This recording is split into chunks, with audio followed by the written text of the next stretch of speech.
Sanders and I are here to talk about a new version of the Postal Banking Act, which we introduced to help solve two major problems at once. First, it will shore up the post office. It will create much needed sustainable source of funding. And second, it will bring banking to the 1 in 4 Americans who are currently unbanked or underbanked, either because they don't have the funds to access banking or because their community doesn't have a bank at all.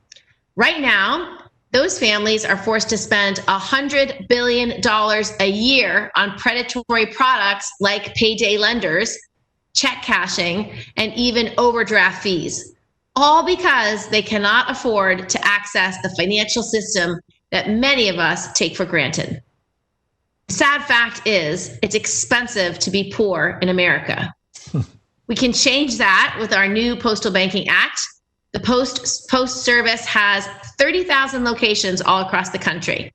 In every community, from rural towns to big cities to small cities to suburbs.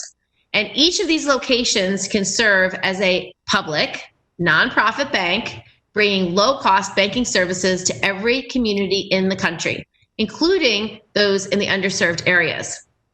The Postal Banking Act would give families access to small dollar checking and savings accounts, debit cards, low-fee ATMs, online banking services, wire transfers, and most importantly, small dollar loans, so they don't have to become victims of predatory lenders if their car breaks down or they need to buy their kid a new pair of shoes or school supplies. The Postal Banking Act would also ensure that postal banking and the U.S. Postal Service at large would remain a public institution and stop the slow creep towards privatization. And the best thing about postal banking is that we know it already works. Today, the U.S. Postal Service does over $20 billion a year in money orders. And from 1911 to 1966, it offered many of the products that we are proposing, helping millions of low-income families through the Great Depression and 2 world wars. Okay, I lost the... Postal banking was America's most successful experiment in financial inclusion. At this moment, when families are facing growing economic uncertainty and a widening wealth gap, it could not be more needed. Now, I'm going to turn it over to Senator Sanders so he can talk about why he thinks it's such a good idea, too. Well, I do think it's a good idea. I think it's a great idea. And I want to thank Kirsten Gillibrand for introducing what is an enormously significant piece of legislation. You know, I know that right now everybody is worried about the pandemic. We're worried about the economic meltdown. We're worried about climate change. We're worried about the fight for racial justice. But in the midst of all of that, we forget the point that Kirsten just made. And that is, it is very expensive to be poor. You all know what that means? What it means that if you're wealthy, you get low interest loans. It means that if you're wealthy, you go to a nice supermarket, you buy food at a reasonable price. But if you are poor, you end up paying higher interest rates than anybody else in America. And that's why the rich get richer and the poor get poorer. It really is an outrage. And what Kirsten is saying is they've got to deal with that issue. And we deal with that issue by utilizing the Postal Service, the 30,000 locations of the Postal Service, to do what large banks are not doing right now. Truth is that over the last many years, large banks have turned their backs on the needs of lower income people.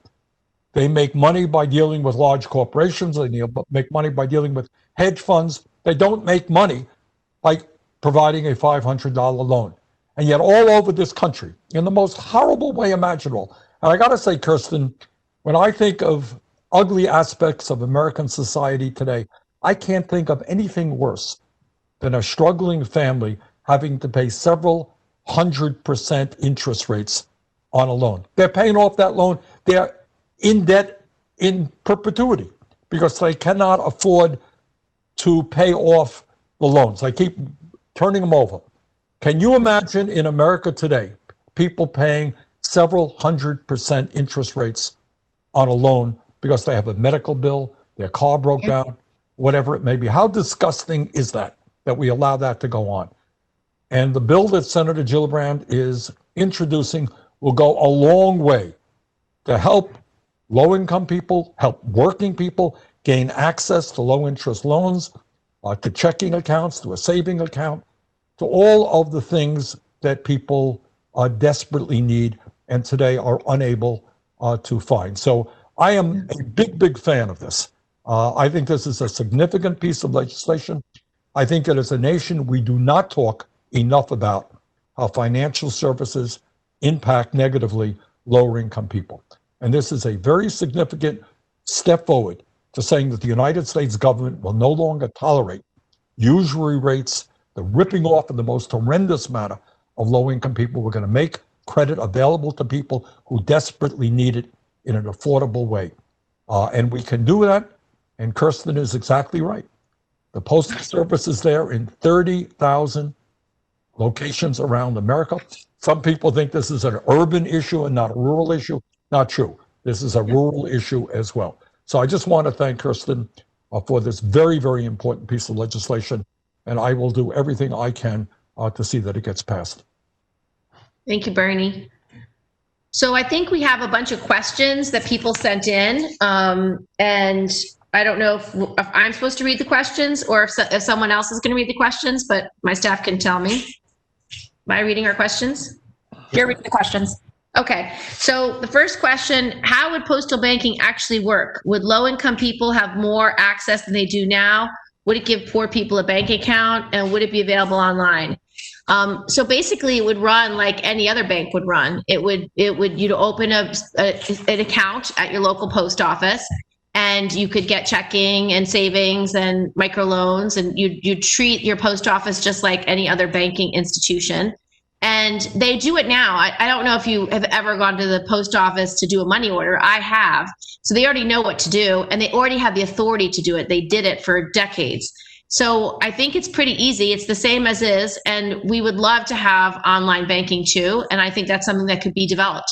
So it would be a place to start so people could have access, and anybody who wanted access would get access.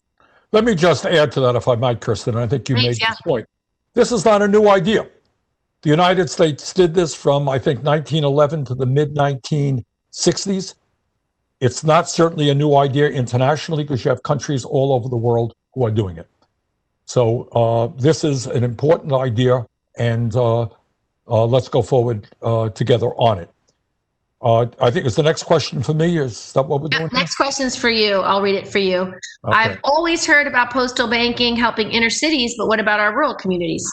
Look, one of the untold stories that we don't deal with enough in Congress is the decline of rural America. I know you know that from upstate New York. I certainly know it from the most rural areas in the state of Vermont, and it's true all over this country. We're seeing major counties in rural areas depopulate, schools being shut down, downtowns being closed down. So what we need to do is give support to rural America in a big way. What this does is allow financial services to be available all over rural America. And it also, by making the Postal Service more robust, allowing the Postal Service to offer more services, allow the Postal Service, I think, to increase their revenue by some $9 billion.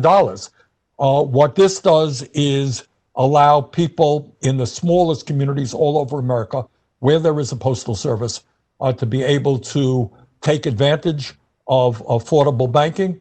And it also reverses the trend where the Postal Service has wanted to shut down some of these banks. I know a couple of years ago, I worked very hard with some success to prevent the shutting down of thousands of rural banks in America, rural postal services in America. And this would help us maintain the post offices in those communities where they are really so important. Perfect. Next question, what exactly is underbanked? I mean, what is an underbanked American? Basically what it is people who don't necessarily have a checking or savings account, or maybe just has one account but doesn't have other services. But if you don't have access to all the services, what happens is if you do have an emergency bill and you don't have $500 in your savings, you might go to a payday lender. A payday lender might charge you 100% interest. Like they'll charge you enormous amounts of money for your money. The other type of thing we see is if you want to purchase something and layaway. So that couch might cost $200, but on layaway, it's going to cost you $500 because you're adding a little bit of money every month to your payment. And even worse, just the chunks of money out of your money. When you get a prepaid debit card that you put your money into so you can use it, every time you go to the ATM, it might be $3. It could be as high as $5. So they're stealing your money. It's very hard to have money if you don't have a bank account. It's hard to access money if you don't have a bank account. And you're prey to the predatory lenders and the payday lenders and all these predatory practices that are available. So we want to basically put the predatory lenders out of business because they harm Americans. And just as Bernie said and I said, it's very expensive to be poor in America. And this is exactly why, because if you don't have the resources for that bill, the way to get the money, it's going to charge you a lot of money. It's going to be very expensive money. It's going to have a big interest rate. I mean, look at credit card debt. How many families have to balance their budgets on the credit card? Well, the credit card is going to charge you an 18% interest rate minimum, even more on some cards. And that's outrageous. And so, I've met with seniors who they've put things on the credit cards and then just never quite had enough to pay it off. And they're paying a $1,000 balance that never leaves. They just pay off the interest and they're literally streaming money into a credit card company. That would change if people had better access to banking for those who are unbanked and underbanked. Next question for Bernie. How do we stop U.S. Postal Service from being privatized or take advantage by companies like Amazon and JP Morgan? Well, Kirsten's bill, and that's a very important question, is comprehensive. And it is more than aware that there is a massive effort right now by Donald Trump and some of his corporate friends to destroy the Postal Service and to privatize it. And one of the great strengths of the Postal Service, and why it is enshrined, by the way, in our Constitution, and I want you all to think about this for a minute, what the Postal Service today is obligated to do is to deliver mail to a trailer park at the end of a dirt road in the same way they do to Wall Street and to wealthy communities. And that's extraordinary. And that's why we have got to maintain the United States Postal Service and fight against any privatization. And what Kirsten's bill has in it is very specific language that prevents the privatization of the Postal Service, which is under threat from companies like Amazon and JP Morgan. The Postal Service was privatized, mark my words. If you live in rural America, if you live in a low-income community, nobody cares about you or will care about you because they can't make any money off of you. What they will do is make as much money as they can from wealthy communities, from the corporate world. Who cares about some elderly person who needs prescription drugs living at the end of a dirt road? Trust me, they will not. So Kirsten's bill is very, very clear about understanding that the Postal Service must remain a public entity, public nonprofit entity, and will do everything in the language to prevent privatization. It's a good answer, Bernie. Thank you. Next question for either of us. Would the postal bank loan to people who have no credit? What interest rate would it be? The interest rate's really simple. It's going to be a 1-month treasury rate. So that is the rate that banks lend to many of the world's largest financial institutions. If it's good enough for them, it is good enough for every American. And the goal of the effort would be to give this bank account to anybody who wanted it. It's not meant to be exclusive. It's meant to be inclusive. And so we would want to bring people into the postal banking system regardless of their income and regardless of what resources they have. That's the whole point. The unbanked and underbanked are typically individuals that the banks don't want. They aren't willing to service because they don't have enough money to charge them. So this is intended for all Americans and all people in America. Well, let me just add to what Kirsten said. She said something in passing which is enormously profound and significant.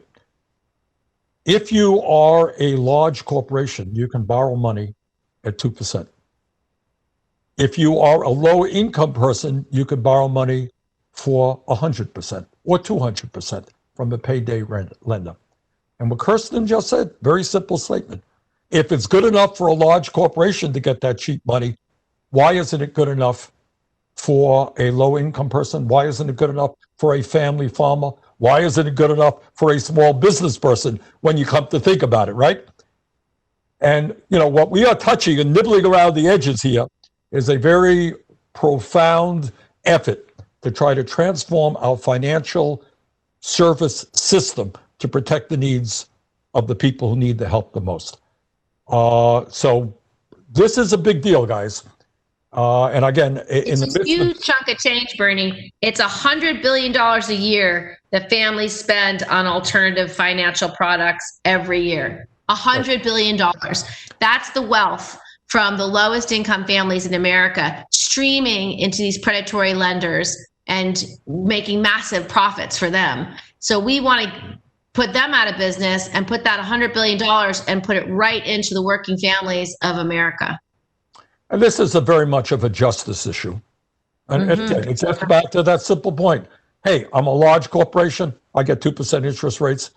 I'm a struggling working class person. I pay 100%.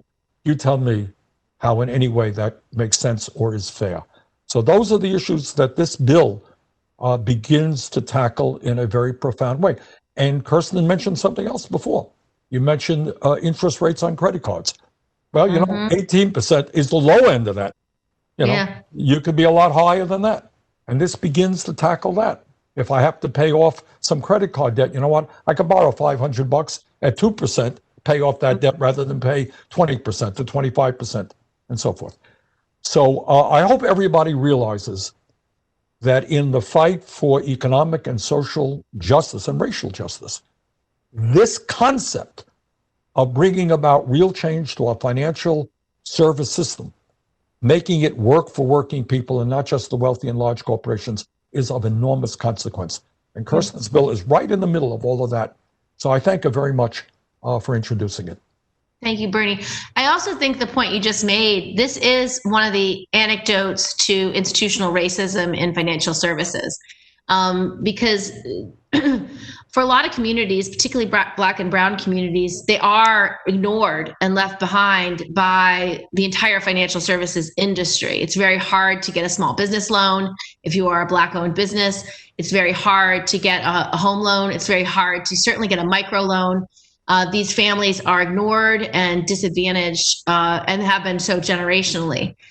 Postal banking is a solution to closing the wealth gap between Black and white America.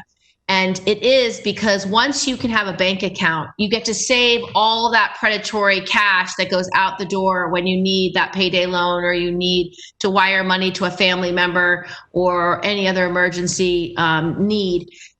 That wealth goes back into your pocket. It goes back into Black families for generations. And it makes all the difference in the world. Once you have that first loan, you can accrue wealth. Once you have that first savings account, you can accrue wealth. This is how we build and change the wealth gap in America today. And I promise you, people are going to fight us on this. They're not going to want this to go through. You heard Jamie Dimon looking around for whether JP Morgan should be doing this. They're looking to get a piece of the action. This is about the American people. This is about restoring something that we used to have that's been lost. We had this for over 50 years. It worked. It was something that was effective, and it will restore people's ability to provide for their families, especially post-COVID. I mean, this is one of the biggest things I hope a Biden presidency could accomplish with Senator Sanders and I passing this bill in the Senate, because the truth is it begins to help the lowest income people get back on their feet. Right. So I just want to just reiterate how very, very important this legislation is. It is for low-income people, as Kirsten just said. It's for small businesses. It's for the minority community. It's for rural communities. It's maintaining universal mail service, because we're going to add $9 billion a year to the revenue source of the Postal Service. This is a big, big deal. And we hope the American people will stand with us in saying that we've got to put an end to a situation where payday lenders are ripping off people in the most outrageous way imaginable. And we have to make affordable banking available to all. Thank you, Bernie. And thank you for everybody who joined our call. We're very excited about this legislation, and so are a number of our colleagues. So this is something that I'm going to work hard on with Bernie to get it across the finish line sooner than later, because we cannot accept this economy as it is. We are going to build it back better. We're not going to build it back to the way it was, because it so didn't help most people. It was very unfair, and it created massive wealth gap in this country. So we want to restore something that's been lost, build up something that works, and help more families, particularly those hardworking families who are so often preyed upon, to give them the resources that they've earned and give them the ability to get those microloans at the end of the month when they can't pay all their bills, or to get that microloan when they have an emergency, so they never have to use predatory practices again. And I'm just really grateful, Bernie, for your voice and your vision and your leadership on this issue. It makes all the difference. Well, thank you, Kirsten. You have been the leader on this for many, many years. Let's go forward together and let's pass this. All right. Thanks, everybody. Take care.